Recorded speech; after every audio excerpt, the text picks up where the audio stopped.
kabinetsplannen zijn aangepast. Buitenlandse studenten blijven in de regio ook de komende jaren gewoon welkom. En daarmee lijkt het Zeeuwse onderwijs gered. Het is nog de vraag hoe de plannen uitgewerkt moeten gaan worden. Want waar stopt de Randstad en begint de regio? En verder in het Zeeuwse nieuws. Zeeland wordt de kraamkamer van zwarte kabeljauw. Een eerbetoon aan een paardengrootmeester.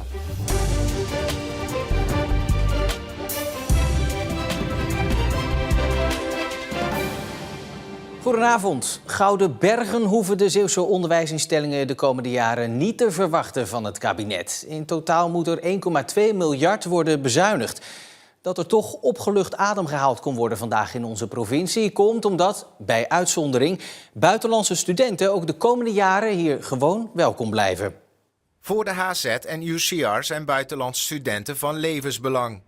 Zonder hen zouden opleidingen verdwijnen, waardoor ook Zeeuwse studenten er geen gebruik meer van kunnen maken. Voorzitter van het college van bestuur, Barbara Omen, is blij dat dat voor onze provincie van tafel is. Voor de HZ en voor Zeeland ben ik ontzaglijk blij dat we deze uitzondering gaan krijgen. Ik denk echt dat het goed is voor Zeeland, goed voor het bedrijfsleven, goed voor het college en goed voor deze hogeschool. In grote Nederlandse steden is deze regeling wel nodig, omdat volgens het kabinet buitenlandse studenten de Nederlanders verdringen bij bijvoorbeeld huisvesting. Maar dat probleem speelt volgens Omen niet in Zeeland. Daar hebben we genoeg ruimte voor studenten. Daar zijn ze hartstikke welkom. Daar zit het bedrijfsleven te springen over internationaal talent. Dus het is een ander verhaal. En we hebben steeds gezegd, los nou niet een Randstadprobleem op met iets dat nog veel negatiever uitpakt in de regio. Het is nog de vraag hoe de plannen uitgewerkt moeten gaan worden. Want waar stopt de Randstad en begint de regio? Ook zullen de HZ en de UCR aan de slag moeten om studenten uit het buitenland te werven. Want hoe leg je bijvoorbeeld een student uit Tokio uit dat ze niet mogen studeren in Amsterdam of Rotterdam, maar wel in Middelburg of Vlissingen? We hebben natuurlijk gewoon veel ervaring met laten zien wat een geweldige hogeschool dit is. Dat zullen we blijven doen. En dit soort vragen, dat is echt te vroeg om daar iets over te zeggen. Toch is het zeker niet allemaal hosanna voor de onderwijssector. Nog altijd staat er een bezuiniging van 1,2 miljard op stapel en daar zullen ze ook bij Zeeuwse onderwijsinstellingen wat van gaan merken. Veel meer straaljagers die over Zeeland vliegen. Dat zou zomaar kunnen omdat vliegbasis Woensdrecht onderzocht wordt als nieuwe locatie voor de straaljagers. Die straaljagers zullen dan aan- en wegvliegen over Zeeland. Het blijkt uit een brief die zojuist naar de Tweede Kamer is gestuurd door de staatssecretaris van Defensie. 4 plekken zijn afgevallen, maar Woensdrecht blijft als een van de 5 opties over. Zeeuwse gemeenten moeten gaan beslissen wat de veiligheidsregio nou wel en niet moet gaan doen in de toekomst. De VRZ ziet meer taken op zich afkomen, maar denkt dat ze die niet allemaal aan kan. De VRZ wil dat hun bestuur, de Zeeuwse gemeenten, gaan bepalen of de dienst alles moet gaan doen en daar meer geld voor moet krijgen, of dat ze zich moet gaan beperken tot de hoogst noodzakelijke taken. De organisatie zit op dit moment krap bij kas. Hij staat bekend om zijn rijke smaak en boterachtige textuur. De zandvis, ook wel de zwarte kabeljauw genoemd. Nu nog wordt de vis vooral gevangen in Noord-Amerika. Maar over een paar jaar zwemmen ze misschien wel gewoon rond in Kamperland. Dit bedrijf is een bekend beeld in Zeeland. Het viskweekbedrijf Kingfish bij de Zeelandbrug. De oprichter van dit bedrijf werkt er niet meer, maar gaat nu in Kamperland aan de slag. Aan de voet van de Oosterscheldekering. Ook hier wil hij vissen op land gaan kweken. It is primarily beneficial to farm a high-value species that is not available locally, but a species that is viable for land-based aquaculture. Het gaat om de black cod, letterlijk vertaald zwarte kabeljauw en wordt ook wel zandvis genoemd. Ze gaan in grote bakken op het land gekweekt worden. Het is een dure vis die vooral in Noord-Amerika in het wild voorkomt. There are no sources of black cod in Europe and it is a very high-value species, about 2 times the market price of kingfish. And we have both in the founding team as well as work with some research institutes the know-how and the comfort that we know we can grow it from full cycle hatchery all the way to market in land-based aquaculture. De keuze om juist in Kamperland te starten met het kweken van vis op land heeft met een aantal factoren te maken. In Kamperland, not only is there access to excellent seawater, but the site already is largely permitted for aquaculture activity. And we found the partnership with Adri and Dave Bout to be very beneficial, starting in Kamperland on the Fry Marine site with the site right next to it as an option for expansion. With all the permits in place, has given us the ability to hit the ground running and go straight into development of the company. Het gebouw is dus eigendom van het ernaast gelegen bedrijf Sea Farm, dat een verleden heeft met het kweken van vis. De twee bedrijven gaan dan ook samenwerken in de nieuwe kweek. Ik denk dat het voor ons goed is omdat we ons kunnen concentreren op de dingen die eigenlijk allemaal uitvloeisel zijn van de kwekerij die we ooit zijn begonnen. Het is de handel in schelpen, het verwateren met het bronwater, wat we hier bijzonder doen, Oosterschelde bronwater, vissen van de mesheften en het restaurant. En alsnog kunnen we doorgaan in kweek, omdat we dat wel geloven dat het de toekomst is.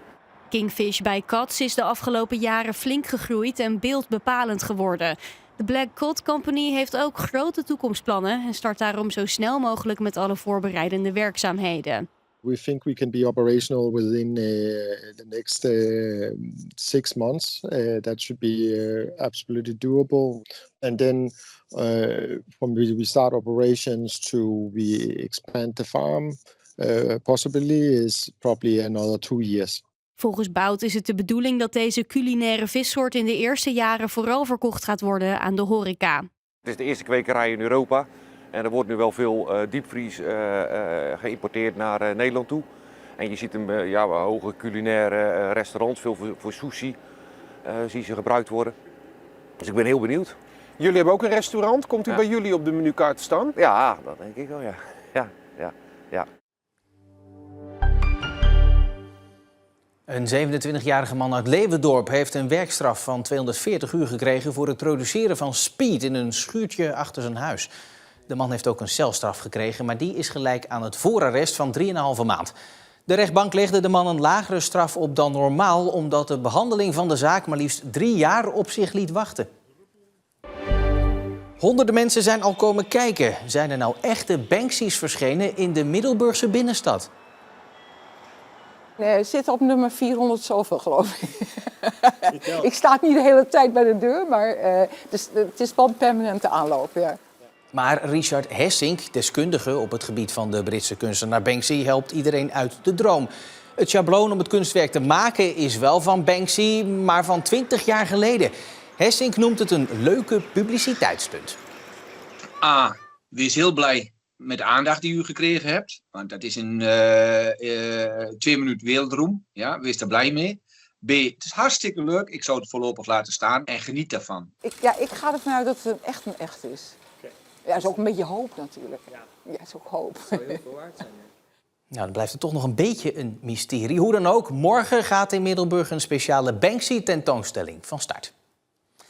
Een droevig bericht uit de Zeeuwse sportwereld. Het overlijden van Leunus van Lieren. De trainer en fokker uit Schoren, die sinds 1982 leiding gaf aan stal Hexagon, overleed eind vorige week op 71-jarige leeftijd. Nationaal en internationaal wordt hij gezien als autoriteit binnen de dressuur. Hij bracht paarden naar het hoogste niveau en begeleidde hun berijders richting EK's en WK's. Diverse wereldtoppers van nu zijn bij hem groot geworden. Als je denkt van ja, wat heeft hij voor je betekend? In principe alles. Dinja van Lieren, afkomstig uit Capelle, is inmiddels een gelouterde dressuur-Amazone. De nummer 4 van de Spelen van Parijs is topsporter en heeft haar eigen stal in Uden. Bij hem in Schoren legde ze de basis voor hun mooie carrière. Ik heb daar heel veel kansen gekregen. Ik heb daar natuurlijk altijd heel veel begeleiding gekregen. Toen ik daar net ging rijden, toen deed ik denk ik leuk mee regionaal. Al vrij snel is dat toen leuk meedoen nationaal geworden en zelfs leuk meedoen internationaal. Maar Dinja van Lieren heeft niet alleen veel aan Van Lieren gehad als trainer. Hij leerde haar ook alles om later een eigen stal te kunnen runnen. Het stukje een paard africhten van niks naar Grand Prix. Ja, dat heeft echt Leunens mij geleerd. En ja, ik kan wel zeggen niemand anders eigenlijk. En Leunens had echt werkelijk overal verstand van. Het medische aspect, de fokkerij, maar ook de rijerij. Je kan het zo gek niet opnoemen. En hij had daar verstand van. Ik denk zoveel dingen ook nog naast het paardrijden. Speelt hij bij mij nou eigenlijk nog steeds iedere dag eigenlijk een belangrijke rol. Datzelfde geldt voor Janine Nieuwenhuis. Zij was 5 jaar geleden de nummer 1 van de wereld in de categorie onder 25 jaar. Zij leidt nu paarden op in Kamperland. Ze snapt ook waarom hij zo'n autoriteit was binnen de dressuur. Ja, omdat hij ook wel echt een visie heeft op dingen die uniek is, denk ik. Die heel veel mensen niet hebben. Dat hij ook dingen in mensen ziet en in paarden dat je denkt, ja, een ander zou het misschien niet zo snel zien.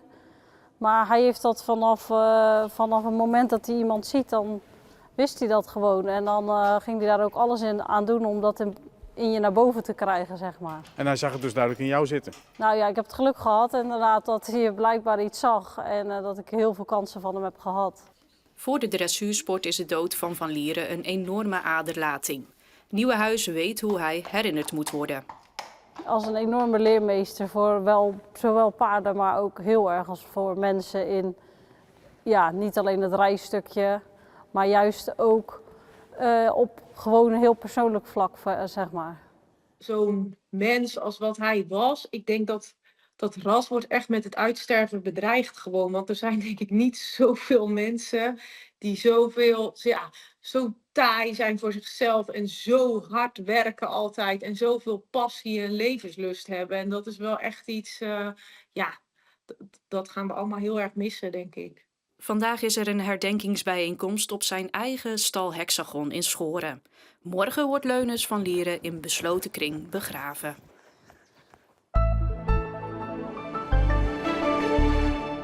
Het was grijs en soms ook best wel nevelig. Plaatselijk kwam wat motregen voor. Het was opnieuw waterkoud, maar wel rustig weer met weinig wind. Morgenochtend is het nog even grijs, maar morgenmiddag volgen er dan vanuit het zuidoosten opklaringen met zonnige perioden. Jawel, daar zijn we wel even aan toe. Het blijft dan de hele dag trouwens droog, met temperaturen van een graad of 4 en maar weinig wind. Tot zover Zeeland Nu voor vandaag. Het laatste nieuws vind je natuurlijk altijd online in onze app en ook op omroepzeeland.nl. Dat geldt ook voor de weersverwachting. En voor nu wens ik u nog een heel fijne avond.